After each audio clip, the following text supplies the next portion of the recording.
Air sirens sounding in Kyiv as citizens head for shelters this morning. This comes a day after Russia says Ukraine's attacks using U.S. long-range missiles marks a new phase of this war.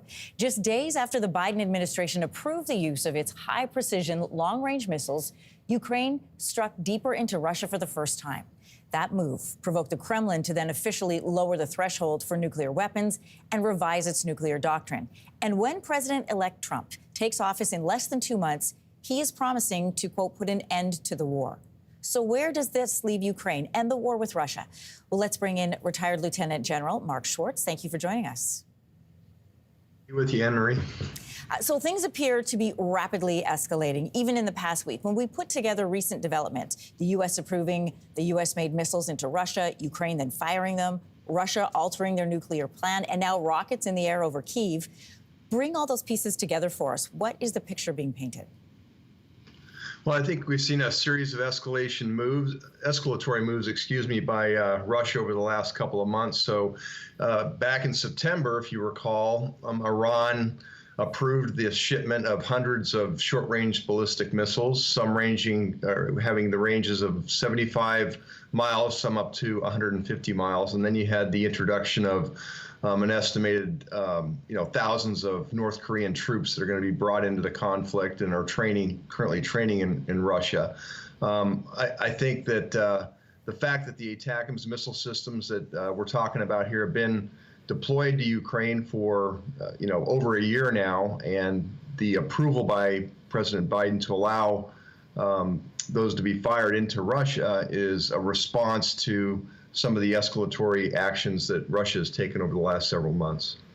But where does that leave us in terms of, the end of this war? Because it seems to be escalating rather than de-escalating.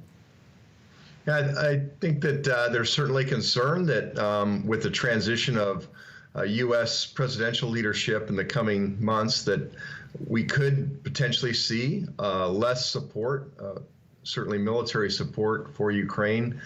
President-elect Trump has stated multiple times publicly that he intends to work with Vladimir Putin and Zelensky to end the conflict, which is good, but the nature of that cessation of hostilities is yet to be seen. No formal, policy has been put out beyond his intent to stop the fighting that's ongoing in Ukraine. Well, it brings me to my next question. Trump has repeatedly said, especially during the campaign, he's going to end the war with Russia, and in some cases he said he'll end it in a day or with a phone call.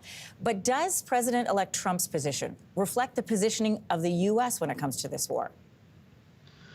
Well, if you look at it from a U.S. popular vote in our last election, yes, it does. I think there's a mix both within, both parties in terms of what a cessation in hostilities would look like. Ideally, I think most Americans support the idea that, not that I speak for them, but I think that, support Ukraine getting back its territorial integrity, and that includes Crimea. I don't know if that's realistic going forward, given that even before the February 22 escalation of the conflict and invasion by Russia, Crimea and much of eastern Ukraine had been under the control of the Russian Federation. Yeah, to expound a little bit on what you're saying, Trump is pushing for this settlement, which is obviously different from the Biden administration. Settlement looks like, to Russia, give us our land back, and to Ukraine, give us our land back.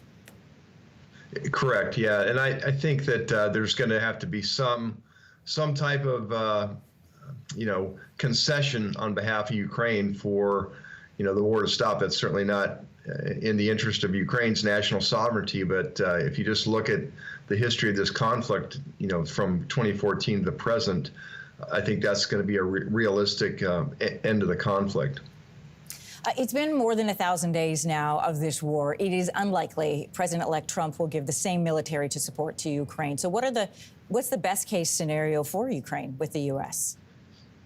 Well, I think in the broader context, there's also going to be a strong condemnation on NATO allies that are not providing their 2% of GDP towards the NATO alliance and the collective defense. So ideally, there'll be some nations that will step up to address a potential reduction in U.S.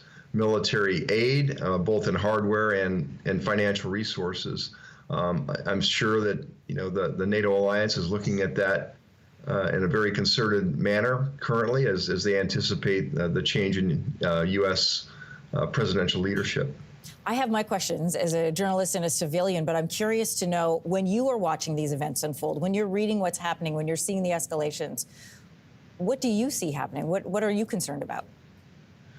Well, you're certainly concerned about escalation. I think that the rhetoric that's coming from, President Putin, you have to take it seriously, certainly. But he's threatened, escalation to include the use of tactical nuclear weapons. How that's defined, I don't know. But, they certainly have the capability to ramp up and really cross a strategic red line with the U.S., its allies and partners, and not just NATO, but allies and partners globally if this occurs. So that does concern me, but also you hear, his foreign minister Lavrov speaking, saying, hey, there's no intent.